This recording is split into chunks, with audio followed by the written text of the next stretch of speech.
Hi friends, welcome back to our channel. ఈరోజు date వచ్చి September 11. నేను వెయిట్ లాస్ జర్నీ స్టార్ట్ చేసి ఈరోజు అయితే డే 8, 7 డేస్ కంప్లీట్ అయిపోయింది సక్సెస్ఫుల్గా. ఈరోజు డే 8లోకి అయితే వచ్చేసాను. ఇప్పుడు వచ్చి నేను చేస్తున్న ఫాస్టింగ్ వచ్చేసి ఇంటర్మీడియట్ ఫాస్టింగ్ అనమాట. ఈ రోజు నుంచి నేను వొమాడ్ చేయాలనుకుంటున్నాను 1 meal per day. And timings వచ్చేసి ఆఫ్టర్నూన్ 12:30 PM టు 1:30 PM. ఈ టైమింగ్స్లో మాత్రమే నేను ఫుడ్ అనేది తీసుకుంటాను. అండ్ ఈరోజు ఎర్లీ మార్నింగ్ లేచిన తర్వాత నేను ఫస్ట్ చేసే పని బ్రష్ చేసేసుకున్న తర్వాత లూక్ వామ్ వాటర్ అయితే తీసుకున్నాను. ఈరోజు నుంచి మార్నింగ్ లేగానే 1 లీటర్ వాటర్ అయితే తీసుకున్నాను. ఎట్ ఏ టైం కాకుండా ఒక గ్లాస్ అయితే నాకు 500 ml అనమాట. అలాంటివి 2 తీసుకున్నాను. అండ్ తర్వాత మార్నింగ్ నేను వాకింగ్కి అయితే వెళ్తున్నాను అనమాట. అందుకోసం సాక్స్లు వేసుకున్నాను. ఇంతకుముందు అలా చేసినప్పుడు ఏమైందంటే సాక్స్ లేకుండా షూస్ వెనకాల గుచ్చుకొని అవి బబుల్స్ లాగా వచ్చేసి వాతలు పడిపోయాయి. అందుకని ఇక మార్నింగ్ మిద్ది మీదకి వెళ్ళి నేను వాకింగ్ చేశాను. ఏదో ఒక యాక్టివిటీ ఉండాలి అండ్ మనకి చెయ్యాలని ఇంట్రెస్ట్ ఉండాలి, కానీ బయటికి వెళ్ళాల్సిన అవసరం లేదనమాట. ఇంకా హాఫ్ అన్ అవర్ అయితే నేను వాకింగ్ చేశాను. తర్వాత నేను ముందు రోజు డ్రై ఫ్రూట్స్ అన్నీ నానబెట్టి పెట్టుకున్నాను. అంటే డ్రై ఫ్రూట్స్ అంటే ఇంకా వాల్నట్టు అండ్ బాదము, ఇంకా నల్ల ద్రాక్ష ఉంటుంది కదా, బ్లాక్ రెసిన్స్, అవి నానబెట్టుకున్నాను. అవి మాత్రం కడిగి తర్వాత నానబెట్టుకున్నాను. మిగతా డ్రై ఫ్రూట్స్ మాత్రం జోలికి వెళ్ళలేదు. కానీ 7:50 కల్లా వాకింగ్ అయిపోయిన తర్వాత వాటర్ తీసుకున్న తర్వాత మళ్ళీ బ్లాక్ రెసిన్స్ వాటర్ ఏవైతే నానబెట్టుకున్నానో ఓన్లీ వాటర్ తీసుకున్నాను. పైన కొంచెం నార్మల్గా ఉంటుంది, కానీ కిందకి వెళ్ళే కొద్దీ తియ్యగా ఉంటుంది ఆ ద్రాక్షలో ఉండే రసం అనేది ఊరి. ఈ ద్రాక్షలు మాత్రం నేను తినలేదు. నా ఈటింగ్ విండో టైంలో తీసుకుంటానన్నమాట. ఆ వాటర్ మాత్రమే తీసుకున్నాను. ఇది పిల్లలకు కూడా ఇవ్వచ్చు, చాలా మంచిది. అండ్ ఈ క్లిప్ కూడా నిన్నటిదే అనమాట. అంటే ముందు రోజు ప్రిపరేషన్ అంటే ఏంటి, వాము, జీలకర్ర అండ్ సోంపు ఈ 3 కలిపి నానబెట్టి పెట్టుకుంటాను. అండ్ మార్నింగ్ వీటిని బాయిల్ చేసుకుంటాను. ఇది వెయిట్ లాస్ డ్రింక్ అని ఆల్రెడీ నేను ఇంతకుముందు వీడియోలో కూడా చెప్పాను కదా. డైలీ తీసుకోవడానికి ట్రై చేస్తున్నాను. బికాస్ ఆఫ్ నా గ్యాస్ ప్రాబ్లం అనేది, ఎసిడిటీ ప్రాబ్లం అనేది తగ్గుతుంది. దాంతోపాటు పక్కన ఉండేది హెర్బల్ షాంపూ ప్రిపేర్ చేసుకుంటున్నాను. అంటే ఏం లేదు, కుంకుడుకాయ రసము, మెంతులు, రోస్మెరీ ఆకులు, హెడ్ బాత్ కోసం అంతే. షాంపూ అయితే యూస్ చేయట్లేదు నేను. ఆఫ్టర్ దట్ నేను మళ్ళీ ఏబీసీ జ్యూస్ కోసం అయితే ప్రిపేర్ చేసుకుంటున్నాను. కాకపోతే చిన్న మోడిఫికేషన్ చేశాను. ఏంటి అంటే ఏ ఫర్ యాపిల్ అయితే ఇక్కడ ఏ ఫర్ ఆమ్లా తీసుకున్నాను. దాంతోపాటు కొంచెం అల్లం తీసుకున్నా.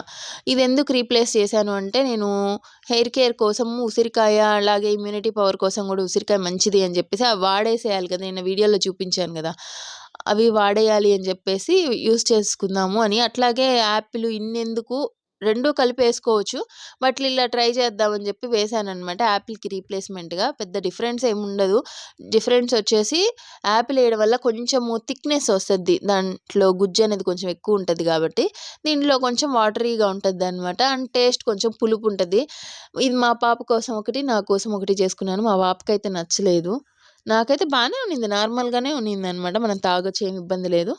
తర్వాత నేను వెయిట్ లాస్ డ్రింక్ అయితే, ఇది నాకు వెయిట్ లాస్ డ్రింక్ నేను ప్రిపేర్ చేసుకుంది 2 కప్పులు వస్తుంది అనమాట. ఇట్లాంటివి ఈ కప్ మెజర్మెంట్ 600 ml, 500 ml కొంచెం గ్యాప్ వదులుతాం కాబట్టి నాకు 2 కప్పులు వస్తాయి. ఇప్పుడైతే ఒకటి తాగాను.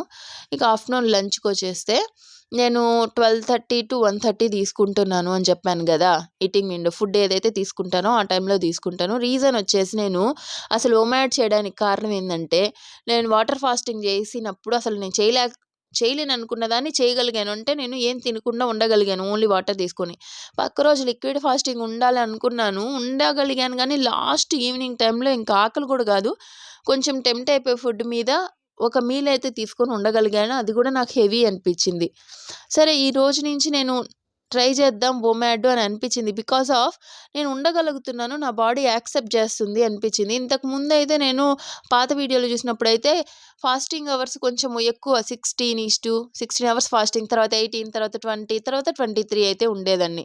ఇప్పుడు ఒకేసారి నన్ను యాక్సెప్ట్ చేస్తుంది అనమాట నా బాడీ. ఒకేసారి తిని కూడా ఉండగలుగుతున్నాను. అందుకోసమే నేను 1 మీల్కి అయితే వచ్చాను. ఈ రోజు నుంచి చేద్దాం డిసైడ్ అయ్యాను. దీనికోసం ఈరోజు నా లంచ్లో వచ్చేసి 2 చపాతీలు తీసుకున్నాను. దాంతోపాటు కొంచెం క్యాప్సికమ్, క్యారెట్, క్యాబేజీ వేసిన కొంచెం నువ్వులు కూడా చల్లి అవి తీసుకున్నాను. అండ్ 2 బత్తాయిలు. ఇది వచ్చి క్యాబేజీ విత్ పచ్చి పెసర కాదు, సారీ, పచ్చి శనగపప్పు. ఆ 2 ఏసి ముద్దగా చేశాననమాట. దాంతో పాటు డ్రై ఫ్రూట్స్ అనేవి నానబెట్టి పెట్టుకున్నాను. ఇంకొక కప్పు పెరుగైతే తీసుకున్నాను. రోజు మొత్తంలో ఒక కప్పు తీసుకోవడం మంచిదే అనమాట. ఎందుకంటే మన మెటబాలిజం అనేది ఇంక్రీజ్ అవుతది ఫాస్టింగ్ అవర్స్ ఎక్కువగా ఉండడం వల్ల. మ అప్పుడు ఈ పెరుగనేది కొంచెం మన బాడీలో వేడిననేది తగ్గిస్తది. ఈవెన్ మజ్జిగైనా తీసుకోవచ్చు. బట్ నేను డే మొత్తంలో ఒకేసారి తింటాను కాబట్టి పెరుగు తీసేసుకున్నాను. అండ్ ఇదొచ్చేసి మా వారు వాళ్ళు తెచ్చుకున్నారు గోబీ పకోడా. ఇంక వాళ్ళు తీసుకోమంటే ఇంక సరే క్రేవింగ్ ఎందుకు ఉండడము, మనం ఒకేసారి గదా తింటామని కొంచెం అది గూడా తీసుకున్నాను. Outside food. But no problem కొంచెమే తీసుకున్నాను. ఇంక నాకప్పుడు చాలా హెవీ అయిపోయింది ఆ ఫుడ్డే. చాలా బలవంతంగా తిన్నాననమాట. అంతా బావున్నాయి గానీ, తినలేకపోయాను. ఇక నైటొచ్చేసి మళ్ళీ వెయిట్ లాస్ డ్రింక్ అయితే తీసుకున్నాను. ఇక టోటల్‌గా 9:30కి నేను నా వాటరు అన్నీ 4 లీటర్స్ వాటర్ కంప్లీట్ చేశాను. అండ్ స్టెప్స్ కూడా చూడండి 11,611 అనమాట. ఈరోజు మొత్తం నేను 10,000 కంప్లీట్ చేయాలనుకున్నాను స్టెప్స్. బట్ 11,000 అయితే చేశాను. ఇలా నా ఫస్ట్ డే ఆఫ్ ఒమాడ్‌లో యాక్చువల్లీ వచ్చేసి 7 డేస్ కంప్లీట్ అయిన ఆ 7 డేస్ నాకొచ్చేసి అడ్జస్ట్ అవ్వడానికి వెయిట్ లాస్‌లో సెట్ అవ్వడానికి ఉపయోగపడింది. ఈ రోజు నుంచి నేను ప్రాపర్‌గా చేస్తున్నాను అనమాట. ఒమాడ్‌లోకైతే స్టార్ట్ అయిపోయాను. ఇంకటి నుంచి తగ్గేదేలే. నేనైతే డైలీ చేద్దామని అనుకుంటున్నాను. ఇలా నా ఒమాడ్ డేలో ఫస్ట్ డే కంప్లీట్ చేశాను. Thanks for watching. బై.